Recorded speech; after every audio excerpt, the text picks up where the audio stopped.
கருணாமூர்த்தி தருவாய் கீர்த்தி பகவான் பாபா நீதானையா.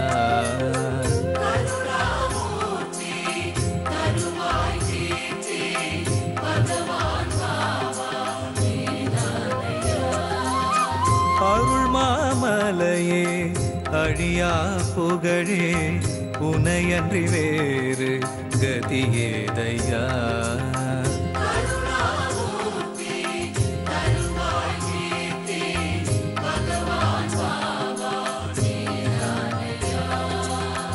அடியார் வாழ்வில் தடை பல நீக்கும் ஸ்ரீ சாயிநாதன் நீதானையா.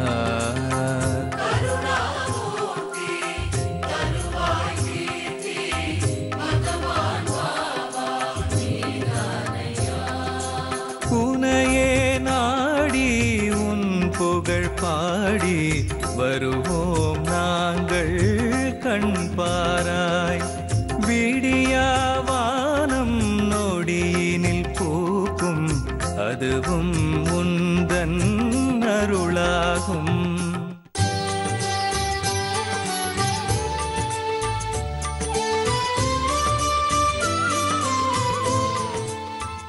ஜீ தமிழ் தொலைக்காட்சி நேயர்கள் எல்லாருக்கும் என்னுடைய அன்பான பணிவான காலை வணக்கங்கள். இந்த வரம் தருவாய் இறைவா தொகுப்பிலே நாம் பாபாவுடைய அற்புதமான லீலைகளை பார்த்து கொண்டிருக்கிறோம். அதிலே இப்பொழுது நாம் ஒரு முக்கியமான கட்டத்திலே இருக்கிறோம். அது என்ன நீங்கள் தொடர்ந்து பார்த்து வருபவர்களுக்கு தெரியும். பாபாவுடைய அவதார நோக்கம், பாபாவுடைய அவதார ரகசியத்தை நாம் பார்த்து கொண்டிருக்கிறோம். அதில் நேற்றுக்கு நம்ம பார்த்து விட்ட முக்கியமான விஷயம், குழந்தை பாபா இந்த இஸ்லாமிய தம்பதிகளான ரோஷன் ஷா வீட்டிலே வளர்கிறார்.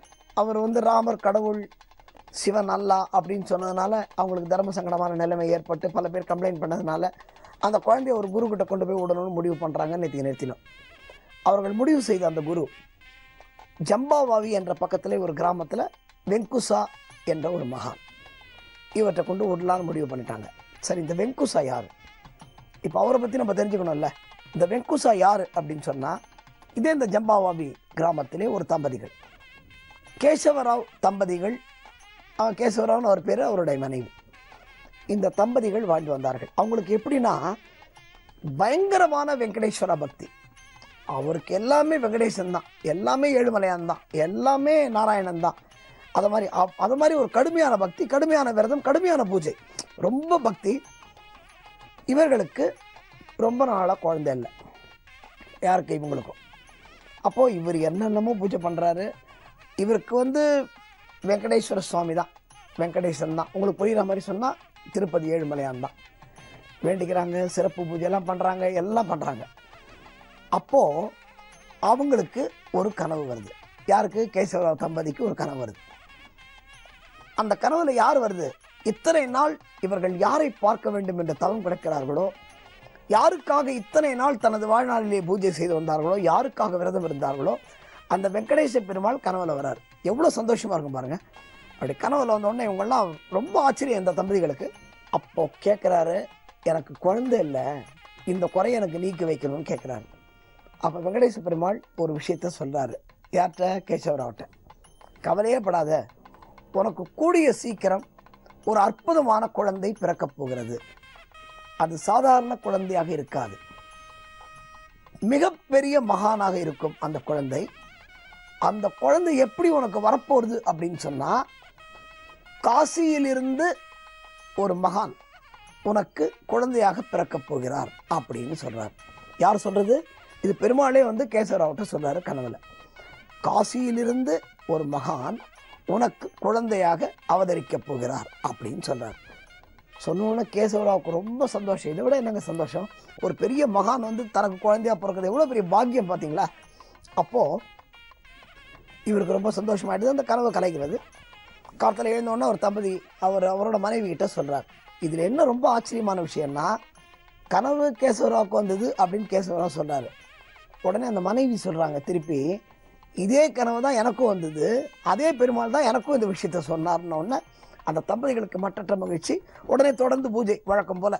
அவங்க எப்போவுமே பூஜை பண்ணிட்டு தான் இருப்பாங்க. இருந்தாலும் இந்த கனவில் பெருமாளை தரிசனம் பண்ண சந்தோஷத்தில் அவர்கள் தொடர்ந்து பூஜை செய்கிறார்கள். காலம் போகிறது. ஒரு அழகான ஆண் குழந்தை பெருமாள் சொன்ன மாதிரியே அவங்களுக்கு பிறக்குது. ரொம்ப அழகான ஆண் குழந்தை. அந்த ஆண் குழந்தை சீரும் சிறப்புமாக வளர்க்கிறார்கள். உண்மைதானே? பெருமாள் கொடுத்த குழந்தை இல்லையா? அதுவும் பெருமாள் கொடுத்த குழந்தை மட்டும் இல்லைங்க, ஒரு மகானே குழந்தையாக அவதரித்திருக்கிறார். அப்படின்னா ஒரு மகான் குழந்தையாக அவதரித்திருக்கிறார் அப்படின்னு சொன்னால் சாதாரணமான விஷயம் இல்லை. ஒரு மகானுடைய தவ வலிமை, அந்த ஞானம், அந்த எல்லா மகான்களுக்குரிய தகுதியும் அந்த குழந்தைக்கு ஆசீர்வாதமாக கிடைக்கல, சாதாரண விஷயமா? அப்போது இவங்களுக்கு ரொம்ப சந்தோஷமாயிடுறது. அந்த குழந்தைக்கு கண்ணும் கருத்துமாக சீரும் சிறப்புமாக வளர்த்து கொண்டிருக்கிறார்கள். அந்த குழந்தை வளருது. அந்த குழந்தைக்கு அவங்க வச்ச பேர் என்ன தெரியுமா? கோபால் ராவ்னு வைக்கிறாங்க. கேசவராவ் தம்பதிகளுக்கு பிறந்த குழந்தைக்கு, அதுவும் பெருமாளுடைய அருளால் பிறந்த குழந்தைக்கு, அதுவும் காசியிலிருந்து வந்த ஒரு மகான் அவதரித்த அந்த குழந்தைக்கு கோபால் ராவ் அப்படின்னு பேர் வச்சு வளர்க்குறாங்க. சின்ன வயசுலேருந்து அற்புதமான ஞானம். அற்புதமான ஞானம் அப்படின்றத விட இந்த ஞானம், கல்வி, இதெல்லாம் நிறைய பேர் கேட்பாங்க என்கிட்ட, சார் ஒரு ஃபேமிலியில் மட்டும் படிக்கிறாங்களே சார், எங்கள் ஃபேமிலியில் யாருமே படிக்கிறது இல்லை சார், இதெல்லாம் சொல்லுவாங்க. அன்பர்களே, இதெல்லாம் இறைவன் கொடுக்கும் அருள், இறைவன் கொடுக்கும் கொடை. நீங்கள் ஒரு ஃபேமிலியில் பார்த்தீங்கன்னா ஒரு டாக்டர் இருந்தால் அப்பா டாக்டராக இருப்பான், பையன் டாக்டராக இருப்பான், பேரன் டாக்டராக இருப்பான், அவன் மனைவி டாக்டராக இருப்பான், எல்லாரும் டாக்டராக இருப்பாங்க. ஒரு வீட்டில் இன்ஜினியர்னால் எல்லாருமே இன்ஜினியராக இருப்பாங்க. ஒரு வீட்டில் ஆடிட்டர்னால் எல்லாருமே ஆடிட்டராக இருப்பாங்க. இது இறைவன் கொடுக்கின்ற கொடை. அப்போது அதுவும் மகானே குழந்தையாக அவதரித்திருக்கிறார் அப்படின்னா இந்த கோபால் ராவுக்கு வந்து எக்கச்சக்க ஞானம். சின்ன வயசுலேயே அதீதமான கற்பனை சக்தி, அதீதமான கல்வி ஞானம், இதோட வேத சாஸ்திரங்கள், தர்ம சாஸ்திரங்கள் எல்லாமே அந்த குழந்தைக்கு அத்துப்படின்ற மாதிரி அந்த குழந்தை வளர்ந்து கொண்டிருக்கிறது. இந்த குழந்தை வளர்ந்து ஒரு கட்டம் ஆயிட்டு கல்யாண வயசு வருது. நண்பர்களே, நாம் இப்போ யாரை பற்றி பேசி கொண்டிருக்கிறோம்? நான் ஒரு சின்ன நினைவூட்டலை உங்களுக்கு தெரியப்படுத்த விரும்புகிறேன். இப்போ நம்ம பார்த்துட்டு இருக்கிறது யாரை பற்றி பார்க்குறோம்? வெங்குசாவை பற்றி பார்க்குறோம். அந்த வெங்குசாவுக்கு தான் இந்த கோபால் ராவ்னு பேர் இல்லையா? பாபாவுடைய குருவாக கருதப்படுபவர். இந்த கோபால் ராவ் என்ன பண்ணுறாரு? இவருக்கு கல்யாண வயசு வருது. கல்யாண வயசு சொன்ன உடனே ஒரு நல்ல பையன் இல்லை, ரொம்ப தங்கமான பையன், ரொம்ப எந்த விதமான கெட்ட பழக்கமும் இல்லாத பையன், எப்போ பார்த்தாலும் கடவுளையே தியானித்து கொண்டிருக்கிற பையன். அதுவும் இல்லாமல் இந்த பையனுக்கு என்ன பக்தி அப்படின்னா, எப்படி அவன் அப்பா அம்மாவுக்கு வந்து வெங்கடேஸ்வர சுவாமி மேலே பக்தியோ அதே மாதிரி இந்த கோபால் ராவுக்கு வெங்கடேஸ்வரன்னா உயிர். அதான் உயிர்னா அப்படி உயிர். அவன் வெங்கடேஸ்வரனை பார்க்காம சாப்பிட மாட்டான், அவருக்கு பூஜை பண்ணாமல் சாப்பிட மாட்டான். அதை மாதிரியான ஒரு குழந்தை வளர்கிறது. இந்த குழந்தைக்கு கல்யாண வயசு சொன்ன உடனே மாப்பிள்ளைக்கு பொண்ணு பார்க்கணும். இவங்க எங்கெல்லாமோ பார்க்க போகிறாங்க, பார்த்துட்ருக்காங்க. அது ஒரு பக்கம் நடந்துகிட்ருக்கு. அப்போ ஒரு நாள் இந்த கோபால் ராவ் இருக்கார்ல, அதாவது நாம் உங்களுக்கு புரிகிற மாதிரி சொன்னால் இந்த வெங்குசா என்கிற கோபால் ராவ். இப்போ வெங்குசான்னு அவருக்கு ஒன்றும் பேர் வரல, அவருக்கு கோபால் ராவ் தான். இந்த கோபால் ராவ் ஒரு நாளைக்கு அவர் வீட்டு பக்கத்தில் இருக்கிற ஒரு நதிக்கரைக்கு அப்படி நடந்து போயிட்டுருக்கார். ஒரு வாக்கிங் மாதிரி வச்சுக்கோங்களேன். அந்த சமயத்தில் ஒரு பொண்ணு குளிக்கிறதுக்காக வரான். குளிக்கிறதுக்காக வரும்போது நீங்கள் அந்த காலத்து கிராமத்திலாம் பார்த்துருக்கலாம், அவங்களுக்கு அந்த பாத்ரூம் மாதிரிலாம் தனியாக கிடையாது. இது மாதிரி நதி, ஆறு, அது மாதிரி இடத்துல குளிக்க வருவாங்க. இந்த பெண் குளிக்க வருகிறாள். இப்போ இங்கே கோபால் ராவ் பின்னாடி வந்துட்டு இருக்காருன்னு அந்த பொண்ணுக்கு தெரியாது. அதனால் அவள் என்ன பண்ணுறா, அவளோட ஆடைகளை எல்லாம் களைந்து அந்த கரையில் போட்டு குளிக்க போகிறான். இந்த காட்சியை கோபால் ராவ் பார்க்கிறார். பார்த்த உடனே, ஏன்னா கல்யாண வயசு, இந்த அடலசன்ட் ஏஜ்னு சொல்லுவாங்க, இளைஞரான கோபால் ராவுக்கு ஒரு ஒரு நொடி மனசு சலனப்பட்டது. சலனப்பட்டதுக்கு அப்புறம் அந்த தப்பை உணர்றாரு அவர். ஐயோ, இது தப்பு இல்லையா, நம்ம தெரியாமல் ஒரு பொண்ணை பார்க்குறோம் அப்படின்னு தன் தப்பை உணர்ந்து ஒரு மிக பயங்கரமான காரியத்தை அவர் செய்கிறார். அது என்ன காரியம்? அந்த பயங்கரமான காரியம், அதை நாம் நாளை பார்ப்போம். ஓம் சாய்ராம். தென்னாடுடைய பெரியவா போற்றி,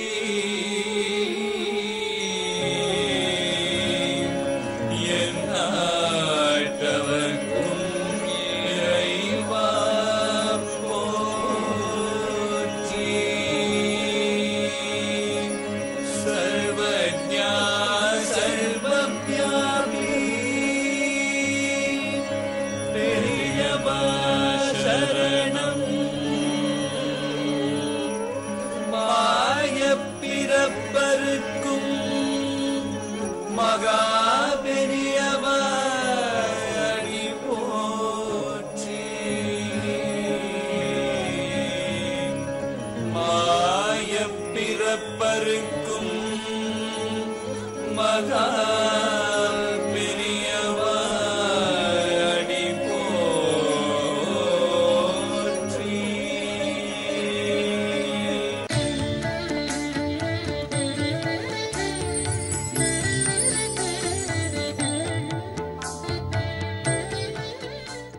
ஸ்ரீ குருபியோ நமக.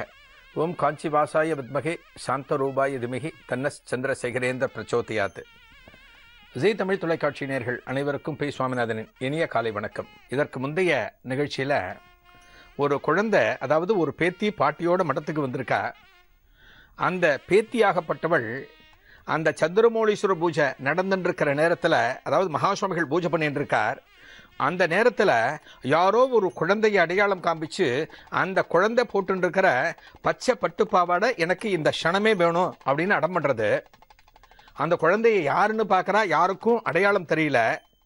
இந்த குழந்தை எந்த குழந்தையை அடையாளம் காண்பிக்கிறதுன்னு யாரும் புரியல. இந்த வேளையில் மகாசுவாமிகள் கூப்பிட்டு வச்சு அந்த மடத்து சிப்பந்தியை கூப்பிட்டு இந்த குழந்தை கேட்குறபடி ஒரு பச்சை பட்டுப்பாவாடை உடனே கொண்டு வந்து கொடுன்னு சொல்கிறார். அந்த காலத்தில் ரெடிமேட் ட்ரெஸ்ஸு கிடையாது, மார்க்கெட்டுக்கு வரலை. ஒரு துணியை வாங்கி நம்ம தச்சு கொண்டு வரணும். ஒரு மடத்தில் துணியே இருக்குமா அப்படிங்கிறது சந்தேகம். ஒரு வேஷ்டி இருக்கும், ஒரு துண்டு இருக்கும், வஸ்திரங்கள் இருக்கும், புடவை இருக்கும். ஒரு குழந்தைக்கு ஒரு பாவாடை தைக்கிறதுக்கு உண்டான அந்த ரெடிமேடு துணி இருக்குமா அப்படிங்கிறதே சந்தேகம். அந்த துணி இருக்குமாங்கிறதே சந்தேகத்தில் இந்த சிப்பந்தி முழிச்சுட்டு நின்னார். இருந்தாலும் மகாபெரியவா சொல்லிட்டாரு, இந்த நேரத்தில் என்ன பண்ண முடியும், எப்படியாவது நாம இந்த மகாபெரியவா கேட்டபடி இந்த குழந்தைக்கு நாம பச்சை பட்டுப்பாவாடியை கொண்டு வந்து தான் ஆகணும் அப்படின்னு தீர்மானிச்சு அங்கிருந்து நகர்ந்தார். மடத்தில் எங்கேயான இருக்கான்னு கேட்டு பார்த்தார். இல்லைன்னு அவருக்கு தெரியும். இருந்தாலும் ஒரு சந்தேகத்துக்கு அங்கங்கே கேட்டார். ஒரு பச்சை பட்டுப்பாவாடை இத்தனை வயசு உள்ள குழந்தைக்கு, ஒரு 7-8 வயசு உள்ள ஒரு குழந்தைக்கு போடும்படியான பச்சை பட்டுப்பாவாடை ரெடியாக இருக்கான்னு கேட்டார். எங்கேயும் இல்லை. இதேச்சிய மடத்தை விட்டு வெளியில் வந்தார்.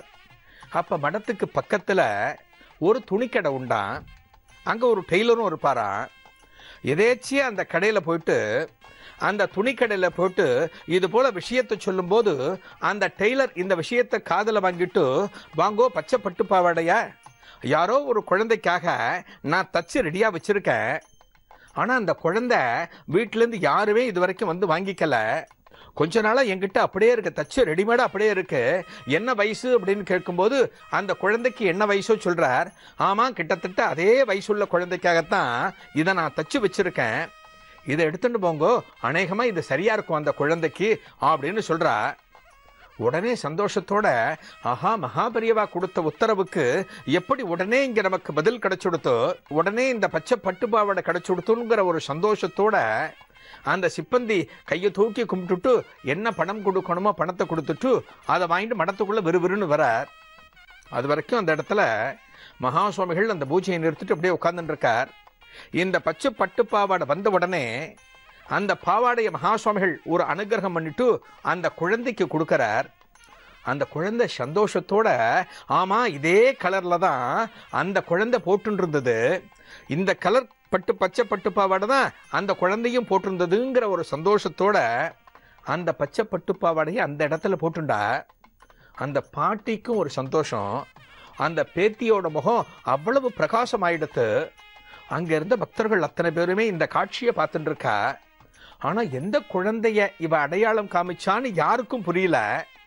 இருந்தாலும் இந்த மகாபெரியவாளோட சபையில இந்த சந்திரமௌலீஸ்வரர் பூஜை நடக்கக்கூடிய வேளையில இந்த குழந்தை என்ன கோரிக்கையை மகாசுவாமிகள்கிட்ட வச்சதோ அந்த கோரிக்கை நிறைவேறிடுத்து.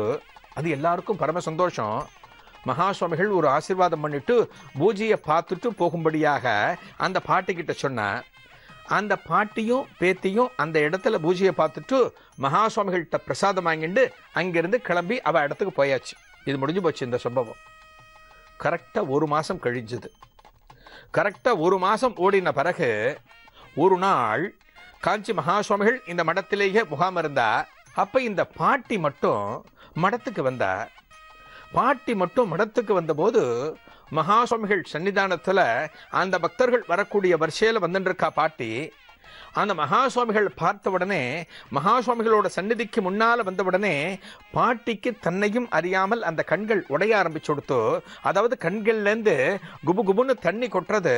அந்த பாட்டி அழ ஆரம்பிக்கிறா. பாட்டி மட்டும் வந்திருக்கா.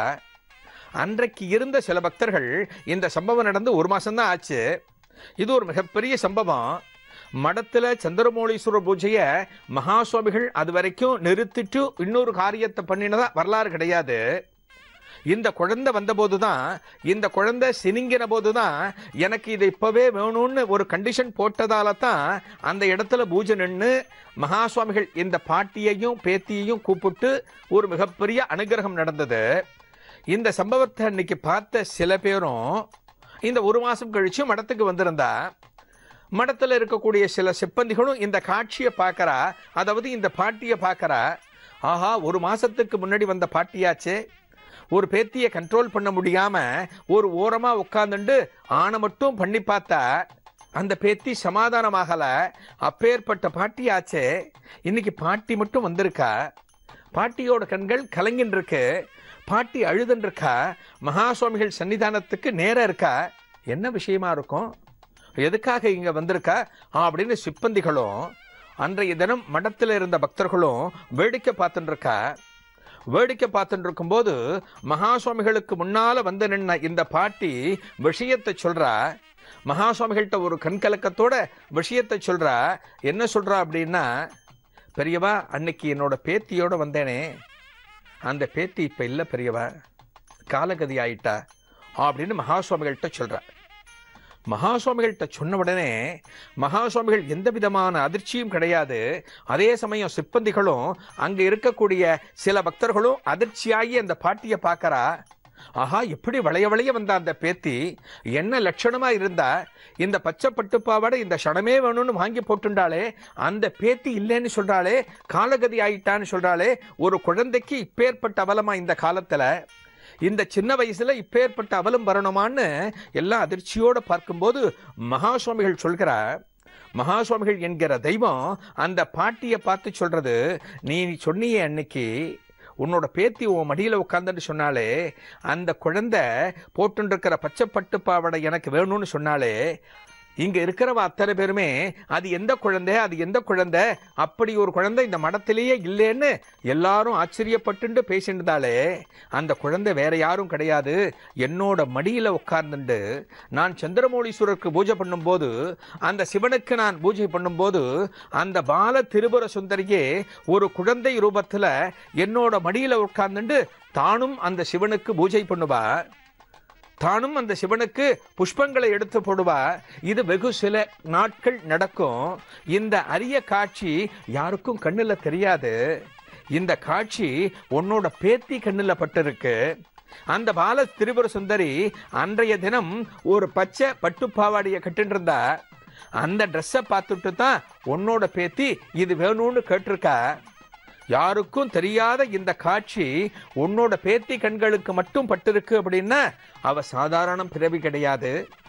அவளுக்கு கிடைச்ச இந்த அனுபவம் ரொம்பவும் வெகு விசேஷமான ஒரு புண்ணியம்.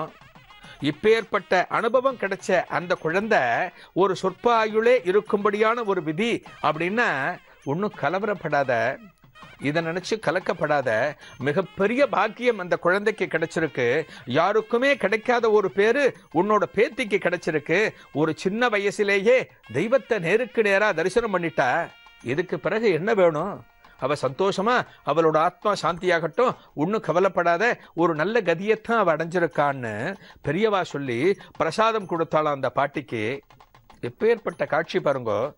மகா சுவாமிகள் என்கிற தெய்வம் அந்த சந்திரமௌலீஸ்வருக்கு பூஜை பண்றதுன்னா அந்த பால திரிபுர சுந்தரியே சில வேளைகள்ல மகா சுவாமிகள் மடியில உட்கார்ந்து அந்த சிவனுக்கு தானும் பூஜை செய்வாளாம். மகா சுவாமிகள் எப்பேற்பட்ட மகான், எப்பேற்பட்ட தெய்வ அனுகிரகம் அந்த மகானை நாம தரிசிக்கும் போது நமக்கெல்லாம் கிடைக்கும்னு நாமெல்லாம் யோசிச்சு பார்க்கணும். அடுத்த தெய்வத்தின் குரல் நிகழ்ச்சியில ஒரு புதிய அனுபவத்தோடு சிந்திக்கலாம். நன்றி, வணக்கம். தென்னாடுடைய பெரியவா போற்றி,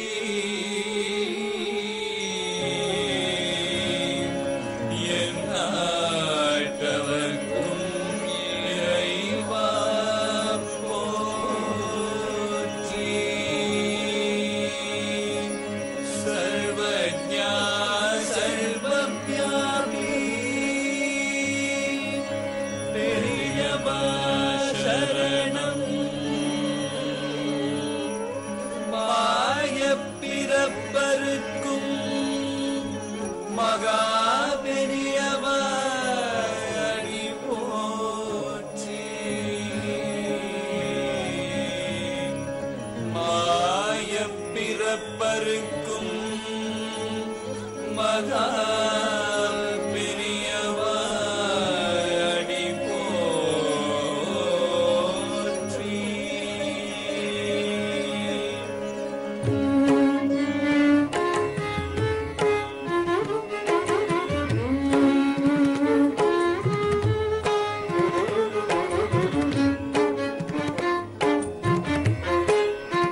பெரியவாளை பார்த்துக்கிட்டே இருக்க தோணுது, பார்த்துக்கிட்டே இருக்க தோணுது, பெரியவாளை பார்த்துக்கிட்டே இருக்க தோணுது, பார்த்துக்கிட்டே இருக்க தோணுது, பெரியவாளை பிரிந்து வர மனமும் மறுக்குது, பார்த்துக்கிட்டே இருக்க தோணுது, பெரியவாளை பார்த்துக்கிட்டே இருக்க தோணுது.